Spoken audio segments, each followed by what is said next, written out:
कैसे परीक्षा में हल करते हैं हम डिटेल से शुरू करते हैं, तो आप जल्दी से जुड़ जाइए। जिसको जो भी समस्या हो कमेंट बॉक्स में कमेंट करके और अपनी समस्या डाल सकता है।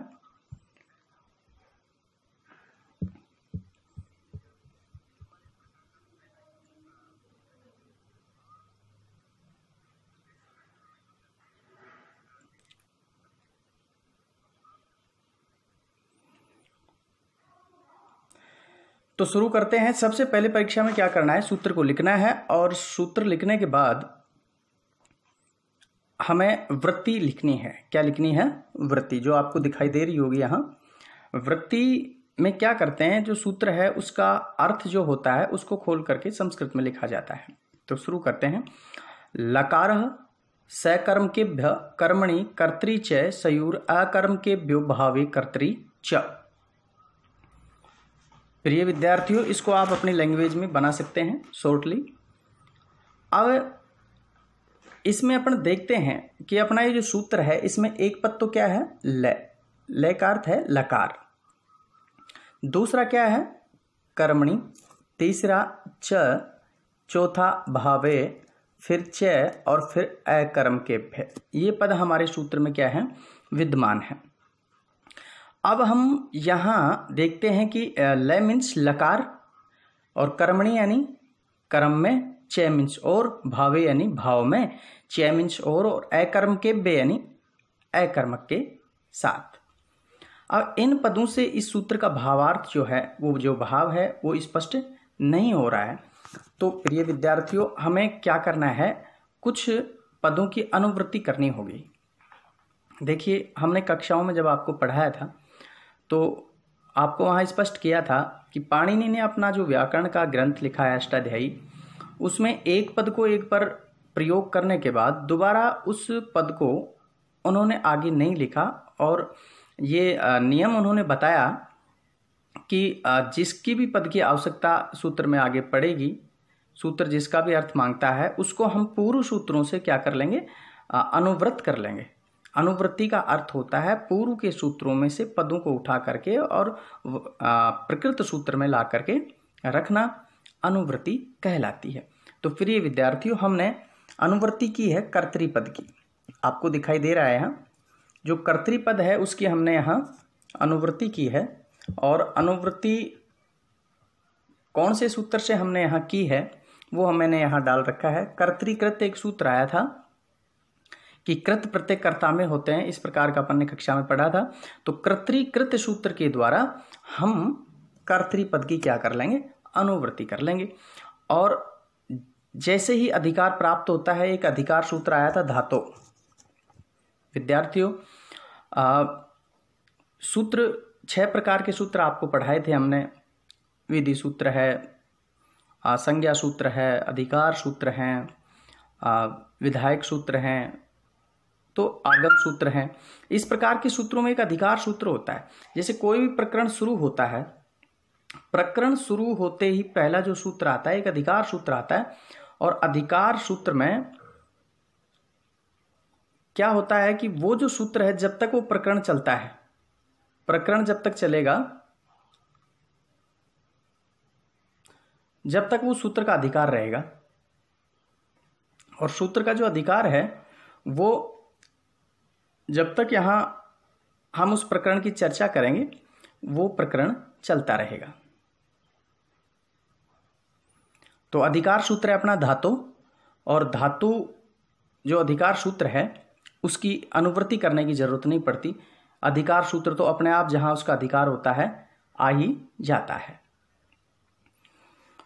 तो अब हम देखते हैं कि धातु पद का यहाँ अधिकार है और अनुवृत्ति की है कर्तृपद की। इस प्रकार से जो हमारा सूत्र है वो बन जाता है लकार कर्मणि च कर्तरि च भावे च अकर्म केभ्य। ये पूरा अपना सूत्र हो जाता है। तो अर्थ क्या निकलेगा इसका, ले मीन्स लकार होते हैं, ले मीन्स लकार होते हैं, कर्मणि कर्म में, कर्मणि यानी कर्म में, च मीन्स और, भावे यानी भाव में, चैमिंच और अकर्मक के बे यानी अकर्मक धातुओं से। और यहाँ कर्तृपद की अपन ने क्या की है, अनुवृत्ति की है, तो कर्तृ यानी कर्ता में, और धातुपद की यहाँ अधिकार आ रहा है तो धातु से होते हैं। प्रिय विद्यार्थियों, मैं आपको थोड़ा सा लकार की चर्चा वैसे कक्षाओं में काफ़ी कर चुके हैं अपन। लय का मतलब होता है लकार, अर्थात ऐसे पद जिसमें लय शेष रहता हो उनको लकार कहा जाता है। अब ये लकार कितने हैं, तो लकार अपने सिलेबस में या पूरी संस्कृत व्याकरण की बात करें तो 10 लकार होते हैं, जिसमें से 6 लकार तो टित होते हैं और 4 लकार गित होते हैं। टित किसे कहते हैं, ऐसे लकार जिनमें टय की इत संज्ञा होती है उन्हें टित लकार कहा जाता है, और ऐसे लकार जिसमें गय की इत संज्ञा होती है उनको गित लकार कहा जाता है। तो कुल मिला के जो ये 10 लकार हैं ये कहाँ कहाँ प्रयुक्त हों, किन किन धातुओं के साथ होंगे, धातुओं के साथ तो सबके साथ ही प्रयुक्त करने हैं, लेकिन किन किन अर्थों में होंगे। अब धातुएं भी यहाँ कितने प्रकार की हो जाती हैं, 2 प्रकार की धातुएं होती हैं, एक तो अकर्मक और एक सकर्मक। अब अकर्मक क्या होती है और सकर्मक क्या होती है, देखिए धातु का जो 2 अर्थ निकलता है वो पहला होता है फल और दूसरा होता है व्यापार। फल का जो आश्रय होता है वो कर्म और व्यापार का आश्रय कर्ता होता है। तो बात कर रहे थे किसकी, धातु के अर्थों की। तो 2 अर्थ हो गए, एक तो फल हो गया धातु का, धातु को हिंदी में क्रिया कहते हैं, तो एक तो हो गया उसका फल और दूसरा हो गया व्यापार। अब बात करते हैं फल क्या होता है, तो फल का आश्रय कर्म होता है। देखिए कोई भी हम क्रिया करते हैं, कोई भी कार्य करते हैं, तो जैसा हम कर्म करेंगे वैसा ही हमें क्या मिलने वाला है, फल मिलने वाला है। दूसरा जो अर्थ होता है, विभाग होता है धातु का, वो होता है व्यापार, और व्यापार का आश्रय कर्ता होता है। तो इस लाइन को फिर से आप एक बार देख लें। धातु को अपन अर्थ के हिसाब से 2 भागों में विभाजित कर सकते हैं, नंबर 1 फल और नंबर 2 व्यापार। अब देखो फल को हम ये भी कह सकते हैं, जो लास्ट में जो रिजल्ट मिलता है, जो परिणाम निकलता है उसको हम फल मान सकते हैं। और व्यापार किसे कहते हैं, देखो व्यापार क्या होता है, कोई भी कार्य को हम प्रारंभ कर रहे हैं और प्रारंभ करने से लेकर, मान लो अपने को खाना बनाना है, तो खाना बनाने में चूल्हा जलाने से लेकर के और मान लो ओदन पका रहे हैं, भात पका रहे हैं, भात पकने तक की जो सारी जो क्रियाएं हैं, जो भी हम करेंगे, चूल्हा जलाएंगे, पतीले में पानी डालेंगे, चावल डालते हैं, फिर भात बनता है, नीचे उतारते हैं, ये सारा जो कहलाता है वो उस क्रिया का व्यापार कहलाता है, उस धातु का व्यापार। यानी जितनी भी क्रियाएं उस क्रिया सहायक क्रियाएं उसमें शामिल होंगी वो तो हो गया उसका व्यापार। और जो फल होता है, फल तो आप जानते हो परिणाम क्या मिलेगा, तो फिर से एक बार सुन लें। फल और व्यापार 2 अर्थों में हम क्रिया को बांट सकते हैं। फल का आश्रय कर्म होता है और व्यापार का आश्रय कर्ता होता है। कोई भी उद्देश्य की सिद्धि के लिए जो भी क्रिया की जाती है वो उस क्रिया का क्या कहलाता है, फल। मान लो हम तैयारी कर रहे हैं तो हमारा फल क्या हो गया, हम क्या पाना चाहते हैं, क्या परिणाम पाना चाहते हैं, तो वो है कि परीक्षा में अच्छे अंक लाना, तो ये तो क्या हो गया, इसका फल हो गया। और जैसे मान लो अभी अपन ने पाचन क्रिया की बात की थी, चावल पकाने की, इस पाचन क्रिया में जो तंडुल आदि की जो गलने का जो उद्देश्य से हमने चूल्हा आदि जो जलाया है और जो पाचन किया है, भात बनाया है, वो क्या हो गया, इसका फल हो गया। इस प्रकार गमन क्रिया की बात करें तो संयोग आदि जो प्रसंग वहाँ जुड़ता है वो उसका क्या हो जाता है, फल हो जाता है। तो प्रिय विद्यार्थियों, ये था फल और व्यापार। फल परिणाम है और व्यापार कर्ता के द्वारा उस क्रिया को पूरी करने के लिए जो क्रियाएं की जाती हैं वो सारा उसका क्या कहलाता है, व्यापार। व्यापार कर्ता को उद्देश्य करता है और फल कर्म को आश्रय बनाता है। अब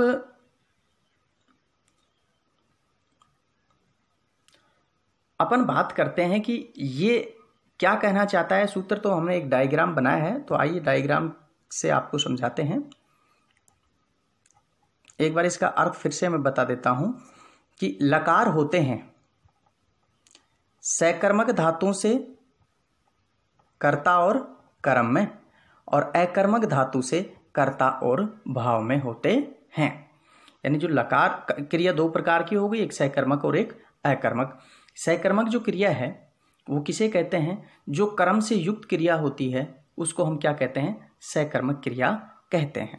जैसे जिन धातुओं का फल और व्यापार के आश्रय भिन्न भिन्न हो उन धातुओं को सकर्मक क्रिया कहा जाता है। लैंग्वेज ये बना सकते हैं। फल और व्यापार अभी हमने चर्चा की थी, कोई भी धातु है जिसका फल और व्यापार अलग अलग हो, एक नहीं हो, तो वो सकर्मक हो गई। अब इसका जस्ट उल्टा कर लो, जिस धातु का फल और व्यापार दोनों एक ही हो वो अकर्मक धातु कहलाती है। अब सकर्मक धातुओं की अपन बात करें कि भाई व्यापार अलग हो और उसकी फल अलग हो, तो जैसे पाचन क्रिया ले लो। पाचन क्रिया में अपन देखते हैं कि चूल्हा जलाने के लिए अलग अलग क्रियाएं अपन करते हैं और उसका फल बनता है, ओदन तैयार होता है। सकर्मक में फल और व्यापार दोनों एक होता है, तो फल और व्यापार एक होता है तो अपन कोई क्रिया लेते हैं, जैसे मान लो सोना है, सिंह धातु ले लेते हैं। अब आप सो गए तो बताइए उसमें क्या तो फल मिलने वाला है? फल भी वही है, आनंदानुभूति, रिलैक्स शरीर को मिलता है। और क्रिया क्या करते हैं? कोई क्रिया होती ही नहीं है उसमें, जो करता उसको पूरी करे। तो अकर्मक धातुओं की अपन बात करें, एक सूत्र के माध्यम से मैं बताऊं कौन कौन सी। जैसे मान लो हंसना है, रोना है, प्रसन्न होना है, दुखी होना है, ये जो क्रियाएं हैं ये सारी अकर्मक क्रियाएं कहलाती हैं। मैं एक एक उदाहरण देके आपको समझाता हूँ। सकर्मक क्रिया को उदाहरण देते हैं पहले। जैसे वह चावल से भात पकाता है, या ये कह सकते हैं कि वह खाना पकाता है। तो अपने यहाँ क्वेश्चन करते हैं कि वह क्या पकाता है, तो यहाँ सीधा सा निकल के आ रहा है कि वह खाना पकाता है। तो खाना यहाँ कर्म हो गया। वह विद्यालय जाता है, विद्यालय कर्म हो गया। अब मैं अकर्मक क्रिया का आपको उदाहरण देता हूँ, वह हंसता है। अब यहाँ हंसने में अपन कर्म ढूंढे तो कर्म नहीं मिलेगा। क्वेश्चन अगर इस पे करते हैं तो वह क्या हंसता है, अपन कोई मात्रा नहीं बता सकते। मान लो कोई दुखी हो रहा है, वह दुखी है, वह सो रहा है, तो क्या सोता है, कितना दुखी होता है, इनमें कर्म नहीं होता है। तो अकर्मक धातुओं को कुछ मैं आपको एक सूत्र के श्लोक के माध्यम से बता रहा हूँ। लज्जा सत्ता स्थिति जागरणम वृद्धि क्षय भय जीवितम मरणम शयनम क्रीड़ा रुचि दीप्त्यर्थः धातुगणम तत् अकर्मकम आहु। ये जो क्रियाएं हैं, जैसे मान लो लज्जा है, सत्ता है, स्थिति है, जागरण है, वृद्धि है, क्षय है, भय है, जीवन है, मरण है, शयन सोना है, क्रीड़ खेलना है, जैसे वह खेलता है।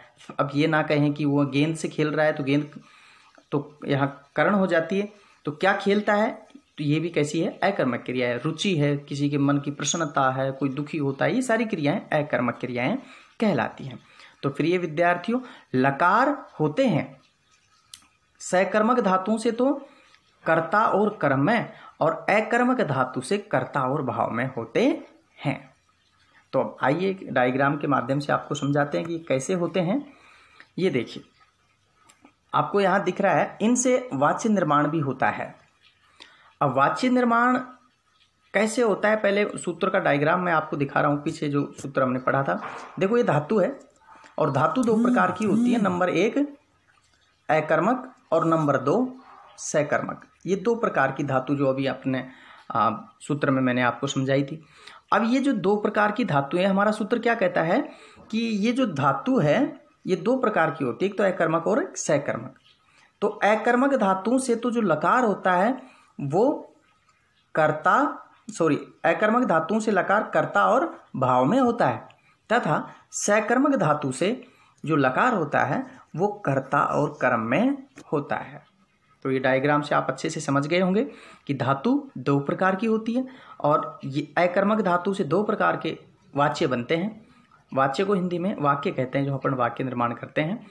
अकर्मक धातु से कर्तरी अर्थ में वाच्य बनता है और भाववाच्य बनता है, और सकर्मक धातु से कर्तरीवाच्य और कर्मवाच्य।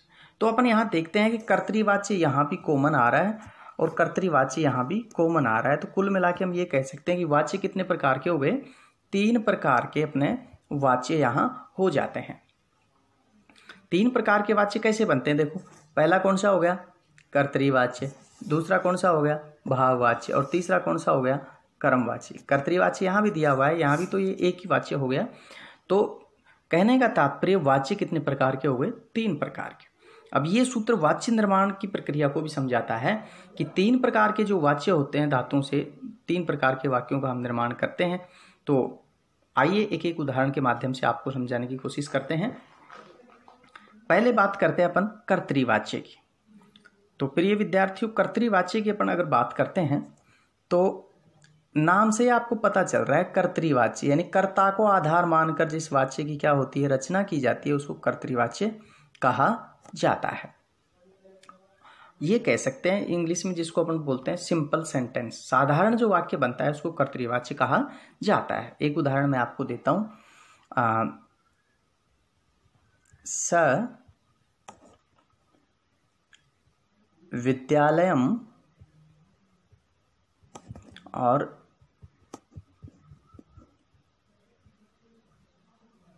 गच्छति। प्रिय विद्यार्थियों, यहाँ समझने की बात क्या है, ये विद्यालयम को मैंने शॉर्ट लिख दिया है और स के यहाँ विसर्ग हैं। तो यहाँ पर देखते हैं कि कर्ता क्या है, स है, और स जो है वो प्रथम पुरुष एक वचन का रूप है। तो कर्ता के अनुसार जिन वाक्यों में क्या आती है, क्रिया लगती है, उन वाक्यों को कर्तृवाच्य कहा जाता है। कर्ता प्रथम पुरुष एक वचन का है, इसलिए हमने धातु में जो प्रत्यय का रूप जोड़ा है वो भी प्रथम पुरुष एक वचन का ही जोड़ा है। तो कर्तृवाच्य का तात्पर्य हो गया कि कर्ता के अनुसार धातु आती है उसे कर्तृवाच्य कहा जाता है। कर्म चाहे एक वचन का हो चाहे द्विवचन का, कर्तृवाच्य में क्रिया पर कर्म का कोई प्रभाव नहीं पड़ता है। पड़ेगा किसका, कर्ता का। जैसे मान लो इस स की जगह अपन यहाँ कर देते हैं ते, यानी बहुवचन का कर्ता बना देते हैं, तो ये क्या हो जाएगा, गच्छन्ति हो जाएगा, न और लग जाएगा। बहुवचन की ही अपने को क्या करनी पड़ेगी, क्रिया लानी पड़ेगी। अब हम देखते हैं कि ये विद्यालय को बहुवचन का रूप बना दे, विद्यालय, बहुत सारे विद्यालय बना दे, तो इस क्रिया पे कोई प्रभाव नहीं पड़ेगा, क्योंकि ये वाच्य कौन सा है, कर्तृवाच्य। अब बात करते हैं कि कर्मवाच्य कैसे बनता है। तो कर्मवाच्य की अपन बात करें यहाँ, तो कर्मवाच्य कर्तृवाच्य से कैसे बनाते हैं, ये एक उदाहरण के माध्यम से आपको समझाते हैं। इसी उदाहरण के माध्यम से अपना कर्तृवाच्य का वाच्य बनाया अपन ने, स विद्यालयम गच्छति। तो स विद्यालयम गच्छति को अब हमें कर्मवाच्य में बदलना है। कैसे बदलेंगे, और प्रश्न ये भी उठता है कि इसको कर्मवाच्य में बदलें या भाववाच्य में, वाच्य तो भाव भी है। तो उत्तर होगा इसका कि कर्मवाच्य में इसको बदलेंगे। तो कर्मवाच्य में बदलने के लिए कैसे अपन ने इसको वो किया है, क्योंकि इसमें विद्यालय कर्म है, इसलिए ये भाववाच्य में नहीं बदला जा सकता, इसको हम कर्मवाच्य में ही कन्वर्ट कर पाएंगे। तो कर्मवाच्य में कैसे करते हैं, देखो कर्ता में तृतीय विभक्ति आती है, तो स का तृतीय लगाते हैं अपन, स तौ ते प्रथमा विभक्ति, तम तौ तान द्वितीय विभक्ति, और तेन ताभ्याम तई। अब स एक वचन का रूप है तो यहाँ आ जाएगा तेन, तो स की जगह तो क्या आ जाएगा, तेन, कर्मवाच्य में बदलेंगे जब। और विद्यालय जो है, अभी इसमें विद्यालयम स विद्यालयम गच्छति अपन ने बनाया, इसमें प्रथमा आ जाएगी, विसर्ग लग जाएंगे, तेन विद्यालय। अब ये जो धातु है इसमें मूल धातु का रूप लाना पड़ेगा। गच्छति शब्द जो लिखा है अपन ने, इसमें धातु कौन सी है, गम धातु है।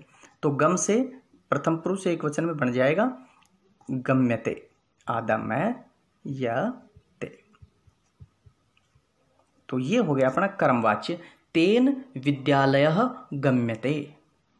अब यहाँ कर्मवाच्य में क्या प्रभाव पड़ता है, देखिए ये जो अपन ने यहाँ लिखा है कर्म, अब कर्ता से कोई प्रभाव नहीं पड़ेगा इस वाक्य पे। कर्ता तेन की जगह ताभ्याम या तेभ्य भी कर देंगे तो भी गम्यते रहेगा, क्योंकि अब कर्मवाच्य पे आ गए हम, और कर्मवाच्य में कर्म आधार होता है। तो अगर इस कर्म को चेंज करते हैं, विद्यालय की जगह अपन इसको विद्यालयो करते हैं, द्विवचन का रूप बनाते हैं, तो ये गम्यते हो जाएगा। अगर इसको विद्यालय या बहुवचन का रूप बनाते हैं तो गम्यन्ते बन जाएगा। यानी कि साधारण सी बात यह है कि कर्तृवाच्य में कर्ता के अनुसार क्रिया चेंज होती है और कर्मवाच्य में कर्म के अनुसार चेंज होती है।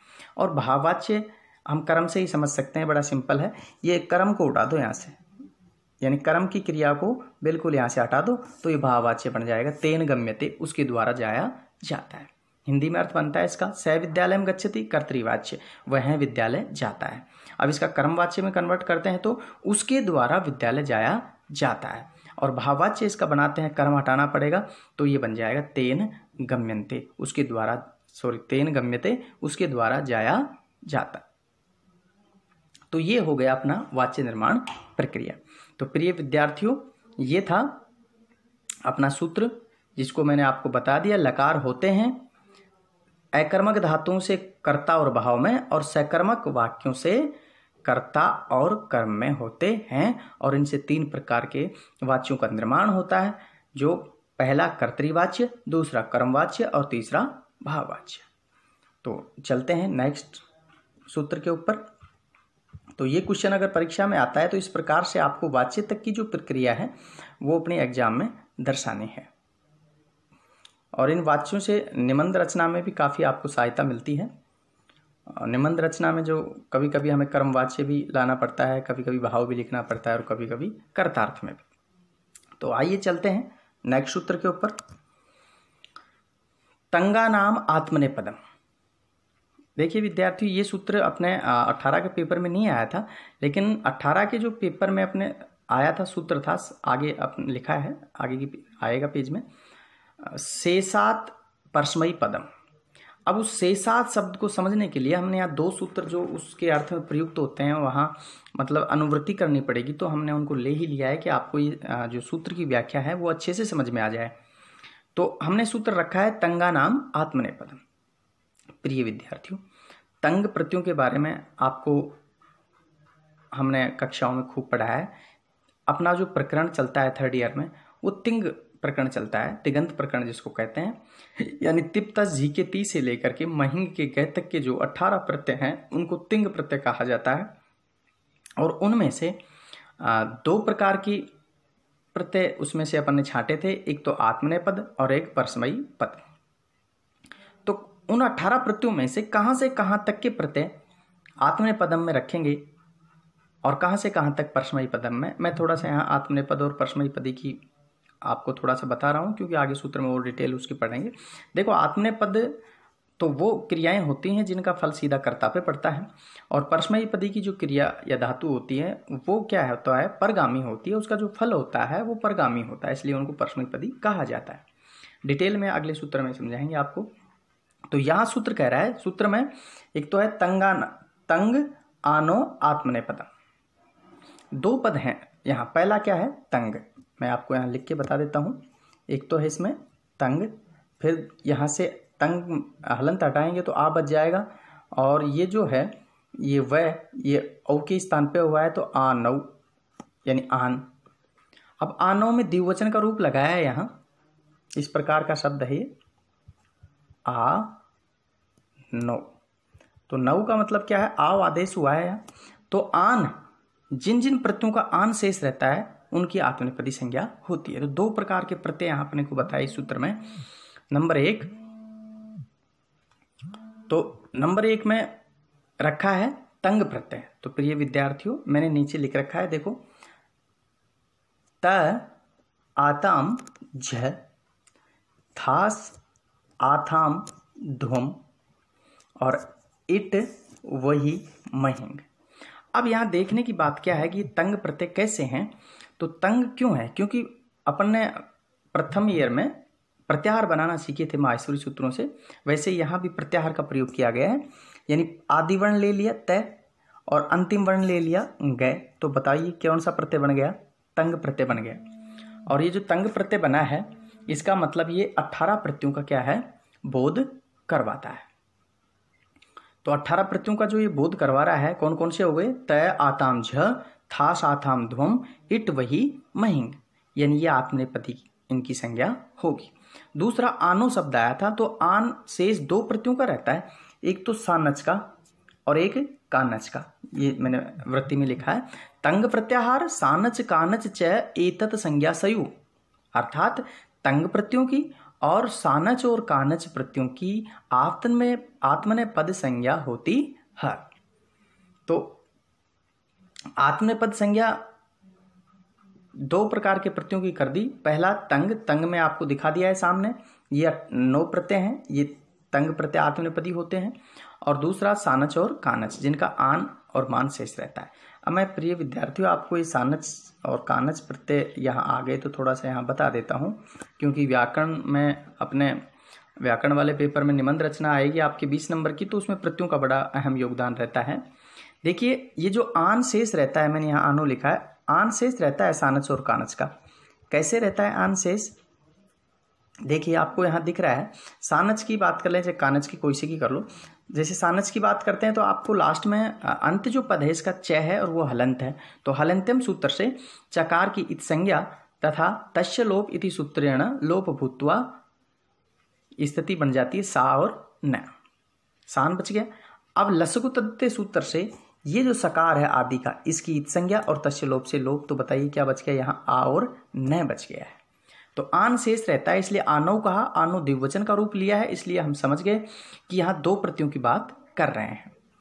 अब अपन बात करते हैं कि सानच प्रत्यय तो आत्मनेपदी में लगाएंगे, तो देखने का तात्पर्य ये है यहाँ कि जब भी हम कोई वाक्य निर्माण करेंगे तो या कई बार परीक्षा में क्वेश्चन दे देता है कि निम्न में प्रत्यय बताइए कौन सा है, तो विद्यार्थियों ये जो आन शेष रहता है ये 3 प्रत्ययों का रहता है।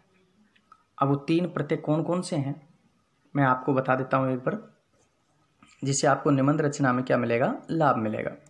वो 3 प्रत्यय, पहला तो आप देख रहे हो सानच और कानच ये हैं, दूसरा है मतुप और तीसरा है कत्वतु। अभी तीनों प्रत्यय में आन मान वान शेष रहता है, तो फिर हम कैसे पहचानेंगे कि ये तो आत्मनेपदी धातु में प्रयुक्त होता है और ये परस्मैपदी धातु में प्रयुक्त होगा, और कैसे कैसे इनका प्रयोग करेंगे, तो मैं एक उदाहरण के माध्यम से समझाता हूँ। नंबर 1, हम इसी की बात कर रहे हैं सानच और कानच की, जो आप समझ गए होंगे कि ये आत्मनेपदी धातु में प्रयुक्त होते हैं, इनका भी आन शेष रहता है।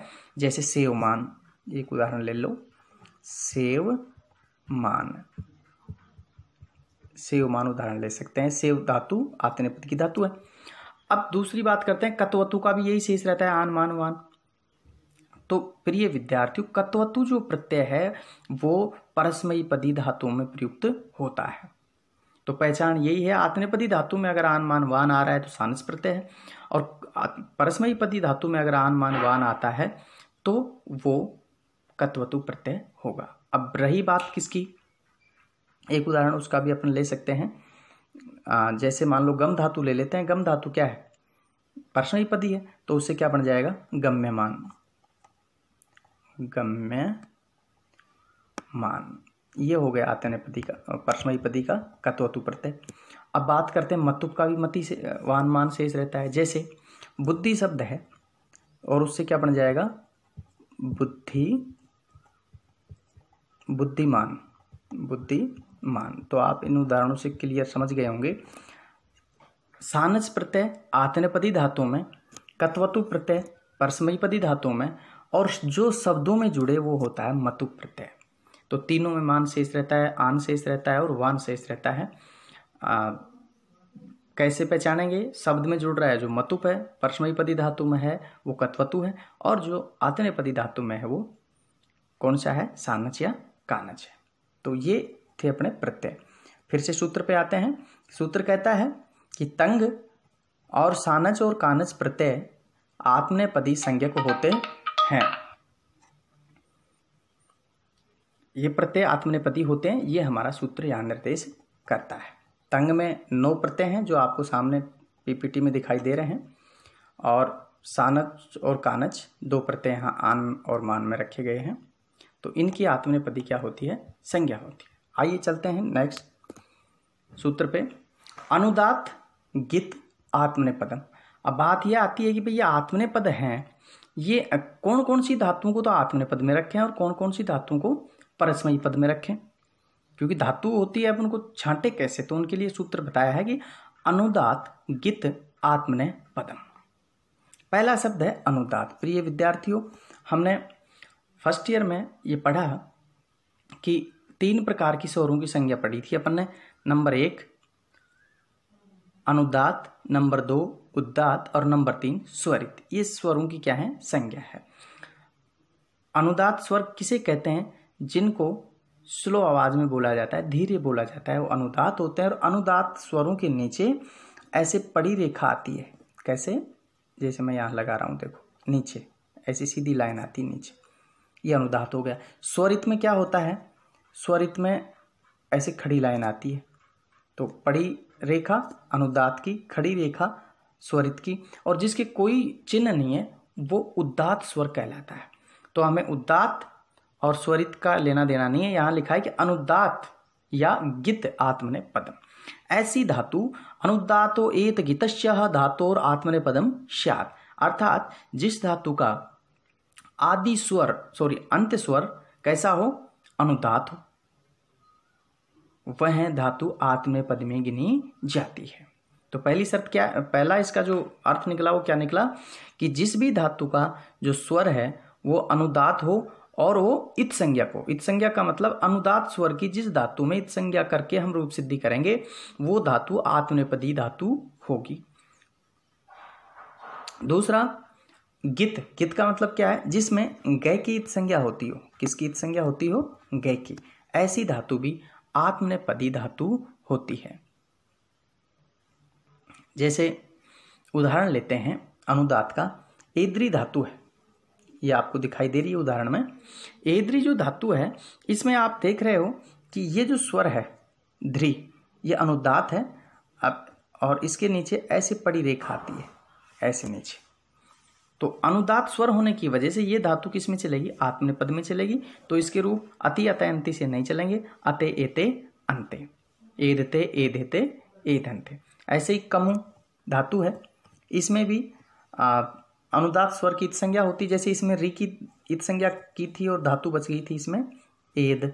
ऐसे ही कमु धातु में भी उकार जो अनुदात स्वर है उसका इत संज्ञा होकर के लोप हो जाता है और कम शेष रह जाता है, और इससे रूप बनते हैं कंप्यते, कंप्यते, कंप्यंते, कांपना जिसको बोलते हैं, कमु कंपने, और एद्री वृदो इत्यर्थे प्रयुक्तम जातम, यानी एद धातु वृद्धि अर्थ में प्रयुक्त होती है और कमु जो धातु है वो कमु कंपन्य अर्थात कंपन के अर्थ में प्रयुक्त होती है। तो क्या कहता है सूत्र, फिर से एक बार चर्चा करते हैं। ऐसी धातु जिनका अनुदात स्वर इत संज्ञक हो तथा जिनमें गय की इत संज्ञा होती हो, ये दोनों प्रकार की जो धातुएं हैं ये कैसी कहलाती हैं, आत्मनेपदी धातु कहलाती हैं। तो पहला सूत्र आ गया, दोनों बात ध्यान रखिए, अगले सूत्रों में काम आएगी जो अपन से साथ कर्तरी पदम में जो व्याख्या करेंगे उसमें दोनों सूत्र की अनुवर्ती करनी होगी। तो दो बातें तो इसने बताई कि आत्मनेपदी जो धातु हैं या तो उसमें अनुदात स्वर की संज्ञा हुई हो या उसमें गय की संज्ञा हुई हो, तो ऐसी जो धातु हैं वो प्रत्येक धातु आत्मनेपदी संज्ञक होती हैं। अब चलते हैं नेक्स्ट सूत्र क्या कहता है। नेक्स्ट सूत्र है अपना स्वरित इत कर्तरी अभिप्राय क्रियाफले। ऐसी धातुएं, अभी मैंने बताया था स्वरित के बारे में चर्चा की थी कि स्वरों की जो तीन संज्ञा होती हैं वो पहला अनुदात, दूसरा उदात और तीसरा स्वरित। तो अब यहाँ स्वरित की बात की थी और स्वरित की हमने आपको खड़ी रेखा बताई थी, ऐसे चिन्ह। तो यजरी के ऊपर ऐसे अनुदात का चिन्ह आता है, ऐसे ही द्विपक्ष के नीचे ऊपर ऐसे खड़ी रेखा आती है। तो ये दोनों जो धातुएं हैं इस प्रकार के चिन्ह लगे हुए हमारे शब्दकोश में दिखाई देंगे आपको, अगर शब्दकोश का कभी अध्ययन करेंगे तो यहाँ कह रहा है कि स्वरित ऐसी धातु जिसमें स्वरित स्वर की इत संज्ञा हुई हो, वह धातु भी क्या होगी, आत्मनेपदी धातु होगी। दूसरा इत का मतलब ये जो च छ झ जे ये में जो अंतिम वर्ण आता है ऐसा ये, ऐसा किसी धातु में अगर यह की इत संज्ञा हो रही है तो वो धातु भी आत्मनेपदी धातु गिनी जाती है। लेकिन कब गिनी जाएगी वो धातु, ये स्वरित इत और इत वाली जो दो प्रकार की धातुएं हैं ये कब आत्मनेपदी होंगी, कर्तरी अभिप्राय क्रिया फले, जब इनका जो फल है, क्रिया का जो फल है वो कर्ता को अभिप्राय करता हो अर्थात कर्ता की ओर गमन करता हो, तब जाके स्वरित इत संज्ञा वाली धातुएं और यह इत संज्ञा वाली जो धातुएं हैं वो आत्मनेपदी धातु कहलाएंगे। तो दो बातें इसमें बताइए प्रिय विद्यार्थियों, जिस धातुओं का स्वरित स्वर इत संज्ञक हो वह धातु, तथा जिन धातुओं का यकार इत संज्ञक हो, तथा जिन धातुओं का कर्ता किस पे जाए, कर्ता का क्रिया का जो फल है वो कर्ता को अभिप्राय करता हो, कर्ता की ओर अभिप्रेरित होता हो, वह धातुएं आत्मनेपद की धातु होती हैं। तो आइए दोनों सूत्रों को मिक्स करके पढ़ते हैं एक बार। पहला सूत्र क्या कह रहा था कि जिसमें अनुदात स्वर की संज्ञा हुई हो और गय की संज्ञा हुई हो ऐसी धातु कौन सी है, आत्मनेपदी संज्ञा है। दूसरा सूत्र कह रहा है जिसमें स्वरित स्वर की संज्ञा हुई हो और यह की संज्ञा हुई हो तथा क्रिया का फल कर्ता की ओर गमन करता हो, ये सारी जो धातु हैं वो आत्मनेपदी धातु होती हैं। इसकी वृत्ति लिखेंगे अपन।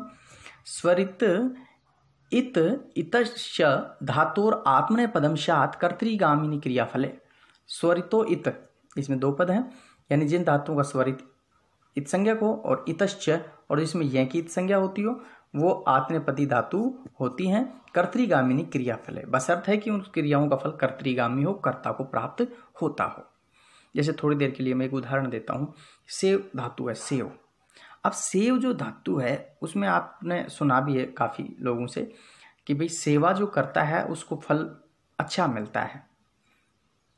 अब मान लीजिए आप अपने कोई वृद्ध जन की या बुजुर्ग की सेवा करते हैं तो फल किसको मिलेगा? फल मिलेगा सिर्फ खुद कर्ता को। जो कर्ता क्या कर रहा है, सेवा कर रहा है, उसी को फल मिलेगा, दूसरे को फल नहीं मिलता है। तो कर्तृगामी हो गई ये धातु। तो सेव धातु के रूप भी किस में चलेंगे? परस्मैपदी में नहीं चल करके आत्मनेपदी के प्रत्यय उसमें लगेंगे। जो हमने तंगानाम आत्मनेपदम सूत्र से तंग प्रत्ययों की वहाँ चर्चा की थी आपसे। तय आताम जय था साथाम दुहम इट वही महिंग, ये 9 प्रत्यय उस धातुओं में जुड़ जाएंगे, कोई से भी रूप बनाने होंगे जो। तो ये सूत्र कहता है स्वरित और यह की जहाँ इत संज्ञा हुई हो और कर्ता का फल क्रिया का फल कर्तृगामी हो, वहाँ उन धातुओं की आत्मनेपद संज्ञा होगी। उदाहरण के लिए देखते हैं यजरी धातु है, जो यजन जिसका अर्थ निकलता है, यजरी यजने इत्यर्थे। यजन का मतलब यज्ञ आदि जो करते हैं। तो इसमें ये स्वरित का चिन्ह लगा हुआ है इस धातु के। तो हम ये जो लास्ट में री दिख रहा है आपको नीचे, स्वर की संज्ञा कर रहे हैं तो स्वर का लोप होगा। उपदेशो अजन्नासिक इत से री की इत संज्ञा और तस्य लोप से लोप, शेष बच जाता है यज, ये बचता है। तो रूप इसके किस में चलाएंगे? आत्मनेपदी में। सूत्र कहता है तो यजते यजेते यजनते। और द्विपच धातु है, इसमें देखो अंत सकार की इत संज्ञा हलंत्यम से और तस्य लोप से लोप। इधर चूटू सूत्र से डकार की इत संज्ञा और तस्य लोप से लोप, ऊ का लोप उपदेश अजन्नासिक इत से हो जाता है और शेष बच जाता है इसमें पच। अब हमने देखा कि यहाँ स्वरित जो स्वर है उसका लोप हुआ है, तो ये जो पच धातु है ये भी धातु कौन सी है? आत्मनेपद की धातु कहलाती है। तो ये थे विद्यार्थियों आत्मनेपदी धातुओं को विधान करने वाले 2 सूत्र। अब चलते हैं अपने नेक्स्ट सूत्र के ऊपर। अगला सूत्र जो है अपना जो परीक्षा में आया हुआ है वो है ये 2 सूत्र। आपको उस सूत्र को समझाने के लिए हमें यहाँ कहने पड़े थे, तो वहाँ इतना व्याख्या करने में समस्या नहीं आएगी। ये परीक्षा में आया हुआ सूत्र है शेषात कर्तरी परस्मैपदम। अब शेष कहने, इस शेष शब्द को समझाने के लिए हमें इन 2 सूत्रों का अध्ययन करना पड़ा है। शेषात का तात्पर्य क्या है? एक सूत्र हम पढ़ के आए हैं, अनुदात गीत आत्मनेपदम, अर्थात ऐसी धातु जिसका अनुदात स्वर इत संज्ञक हो और या फिर उसमें गय की इत संज्ञा हो, ऐसी धातु आत्मनेपदी होंगी। दूसरे सूत्र में हमने पढ़ा था स्वरित इत कर्तृअभिप्राय क्रियाफल है, यानी जिस धातु का यह इत संज्ञक हो या फिर स्वरित संज्ञक हो, वो जो धातुएं हैं वो कर्तृगामी फल क्रिया का फल होने पर आत्मनेपद की होती हैं। अब आगे ये अर्थ इसमें जोड़ करके कहेंगे शेषात, शेष जो धातु बच गई इन दोनों सूत्रों के दायरे से बाहर जो धातुएं बच गई हैं, अर्थात ये दोनों सूत्र जिन जिन धातुओं का विधान करते हैं उन धातुओं को छोड़कर कर्तरी परस्मयी पदम, शेष धातु कर्तार्थ में परस्मयी पद में प्रयुक्त होती है। तो शेष धातु कहाँ प्रयुक्त होंगी? परस्मयी पद, अर्थात उन धातुओं की परस्मयी पदी संज्ञा होगी और वो परस्मयी पदी के प्रत्ययों के साथ प्रयोग की जाएंगे। वृत्ति है इसकी, आत्मनेपद निमित्त हीनात धातु कर्तरी परस्मयी पदम स्यात्, अर्थात आत्मनेपद के निमित्त या आत्मनेपद को छोड़ करके जो धातु कर्ता अर्थ में परस्मयी पद में प्रयुक्त होती है वह परस्मयी पद की धातु कहलाती है। आत्मनेपद 2 सूत्रों से हमने किया था। इन सूत्रों के दायरे में आने वाली धातुओं का तो परित्याग करेंगे और जो बच गई वो सारी कौन सी धातुएं? परस्मयी पद की धातुएं होती है। तो ये था अपना शेषात कर्तरी परस्मयी पदम। आइए चलते हैं अगले सूत्र पर।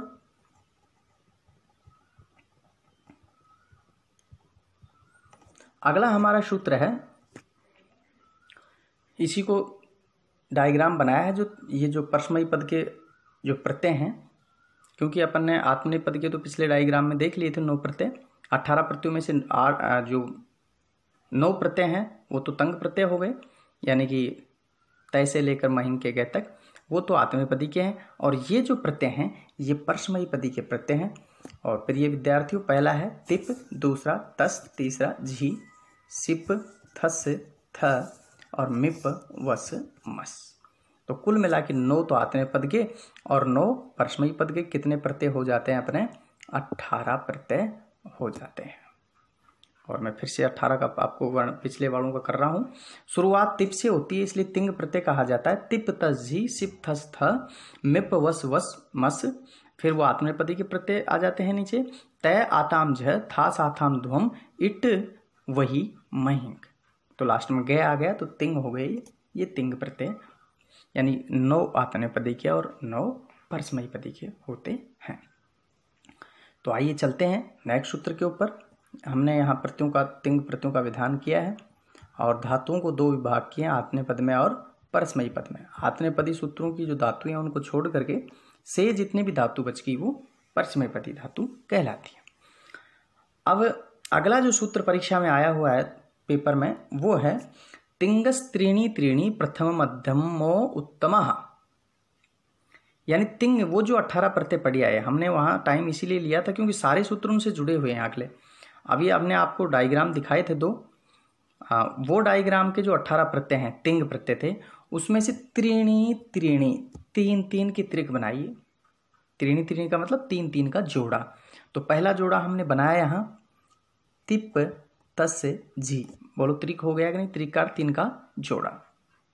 दूसरा जोड़ा हमने बनाया सिप थस थ, और तीसरा जोड़ा बना दिया मिप वस और मस। तो ये सूत्र क्या कहता है कि तिंगस त्रीणी त्रीणी, उन तिंग प्रत्ययों के अर्थात 18 जो प्रत्यय हैं, कितने? 18 जो प्रत्यय हैं, उनके 3-3 के जो त्रिक होंगे, जो जोड़े होंगे, वो क्रमशः प्रथम, मध्यम और उत्तम पुरुष संज्ञा वाले होंगे। तो देखो, पहला त्रिक अपने बनाया तिप्तस झी, ये तो हो गया परस्मयी पद का। और अगला जो आत्मनेपद में जो हम बनाएंगे वो है तय आताम झ, और इनको संज्ञा कौन? पहले त्रिक की संज्ञा प्रथमा, प्रथम पुरुष। दूसरा त्रिक हमने बनाया सिप थस्थ और थास आथाम धूम, क्रम से बनेंगे, हमें छोड़ना नहीं है, इसको कहेंगे मध्यम पुरुष। और तीसरा त्रिक मिप वस मस और इट वही और महिंग, ये लास्ट का कौन सा है? उत्तम। तो सूत्र कहता है कि तिंग प्रत्ययों में आप 3-3 के जो जोड़े बनाए हैं उनकी क्रमशः पहले त्रिक की, अर्थात पहले 3 के जोड़े की प्रथम पुरुष संज्ञा होगी, दूसरे वाले त्रिक की मध्यम पुरुष संज्ञा होगी और तीसरे वाले त्रिक की उत्तम पुरुष संज्ञा होती है। प्रिय विद्यार्थियों, ये जो डायग्राम आप देख रहे हैं, ये हमारे जो 18 प्रत्यय हैं उनका यहाँ हमने डायग्राम के माध्यम से आपको बताया है। तो आप समझ गए होंगे प्रथम पुरुष में परस्मयी पदी में तो क्या आते हैं? तिप्तस झी, और आत्मनेपदी में क्या आएंगे? तय आताम झ। मध्यम पुरुष में आत्मनेपदी में थास आथाम ध्वम और शिप थस्त है परस्मयी पदी में। तो ये हमने यहाँ परस्मयी पद यानी परस्मयी पदी के भी प्रत्ययों का विधान कर दिया है और आत्मनेपदी के प्रत्ययों का भी यहाँ विधान कर दिया है। तो ये था अपना तिंगस त्रीणी त्रीणी प्रथम मध्यमो उत्तम। तो आइए चलते हैं नेक्स्ट सूत्र पे। ये जो 18 प्रत्यय हैं, इनसे ही धातुओं का विधान करके हम क्रिया के फलों को अलग अलग कालों में विभाजित करके उनका अलग अलग अर्थ प्रदर्शित करते हैं। आइए चलते हैं नेक्स्ट सूत्र पर। अगला हमारा सूत्र है सार्वधातु का आर्धातुकयो। सार्वधातु का आर्धातुकयो सूत्र क्या कहता है? अनयोः परयोर इगन्तस्य अंगस्य गुणशात्। देखिए, कह रहा है कि अपन जैसे रूप सिद्धि करते हैं धातुओं की, मैं थोड़ा सा उदाहरण देता हूं। नीचे लिखा हुआ भू प्लस तिप। तो भू प्लस तिप में अपन देखते हैं कि भू जो धातु है उसमें हमने तिप प्रत्यय कर दिया है तिप प्रत्यय करने से क्या होता है, ये सूत्र क्या कहता है, जिस शब्द की या जिस धातु की हम सिद्धि कर रहे हैं उसको अंग कहा जाता है। तो भूतो हो गया यहाँ अंग। तो अंग कैसा हो, इगंत। इगंत का अर्थ होता है इक ही अंत है जिसका। ये प्रत्याहार है इक, जिसमें ई, उ, री और लिरी 4 स्वर आते हैं। यानी उसका अंत या तो ई से हो या फिर ऊ से हो या री से हो या लिरी से हो। ऐसे अंग से परे अगर कोई प्रत्यय है तो उसकी सार्वधातुक संज्ञा होती है। तो तिप प्रत्यय है उनकी कौन सी संज्ञा हो जाती है, सार्वधातुक। तो ये तो हमने एक सूत्र आता है तिंग सित सार्वधातुकम, यानी तिंग प्रत्ययों की और सित प्रत्ययों की सार्वधातुक संज्ञा होती है। और इसमें ये तिंग प्रत्यय है इसलिए इसकी सार्वधातुक संज्ञा हो जाती है। अब सार्वधातुक आर्धातुक को क्या कहता है कि किसी अंग से परे अगर सार्वधातुक या फिर आर्धातुक प्रत्यय विद्यमान हो तो इगंत अंग का गुणादेश कर दो। अब इगंत में 4 स्वर अभी बताए थे, एक तो ई, एक उ और एक री और एक लिरी। तो अपन देखते हैं कि इस धातु का अंत हो रहा है ऊपर, भू धातु में ऊ है लास्ट में। तो ऊ इगंत हो गया, इगंत हो गया तो इसका हमें गुण आदेश करना है। और स्थिति क्या बन जाएगी, ये जो भू है इसका ओ आदेश हो जाएगा, ऊ का क्या हो जाएगा, ओ। तो भो हो जाएगा ये। और भो का फिर एचो या वायाव सूत्र से अयादि आदेश होकर के भवती रूप सिद्ध होता है। तो सार्वधातु का आर्धातु को पहली शर्त बात क्या है, ये गुणादेश करता है। दूसरी बात कब करता है, जो अंग है वो इगंत होना चाहिए, यानी ई, उ, री, लिरी के अंत वाला होना चाहिए। तीसरी बात ये कह रहा है कि इसके परे, इस अंग से परे या तो सार्वधातुक प्रत्यय हो विद्यमान या फिर आर्धातुक प्रत्यय परे होने पर गुणादेश होता है। तो देखा जाए तो आद्गुण सूत्र का ये अपवाद सूत्र है। आद्गुण सूत्र तो क्या कहता है कि ए या आ से परे इक के स्थान पे गुण आदेश हो, लेकिन ये कहता है कि ए और आ चाहे पहले ना हो लेकिन उससे परे, इक से परे क्या होना चाहिए, सार्वधातुक या आर्धातुक प्रत्यय होना चाहिए। तो ये था सार्वधातु का आर्धातुक योग। तो प्रिय विद्यार्थियों, ये गुणादेश करने वाला सूत्र है। अगला जो हमारा सूत्र है अतो दीर्घो यहीं। अतो अंगस्य दीर्घो ययादो सार्वधातुके। अदंत अंग का दीर्घ आदेश हो ययादि धातु या ययादि सार्वधातुक प्रत्यय परे होने पर। पहली शर्त क्या है, अंग कैसा होना चाहिए, अदंत होना चाहिए। अदंत का मतलब उसका अंत ऐसे होना चाहिए। तो उसका क्या आदेश कर देंगे, दीर्घ आदेश कर देंगे, यानी ए का आ बना देंगे। लेकिन कब बनाएंगे, उससे परे ययादि यानी हयवरट के ये से लेकर के और झ ये के ये तक के वर्ण अगर परे आते हैं, यहीं प्रत्याहार का वर्ण परे होने पर, और वो ये आदि में ये प्रत्याहार का वर्ण भी किसके हो, सार्वधातु।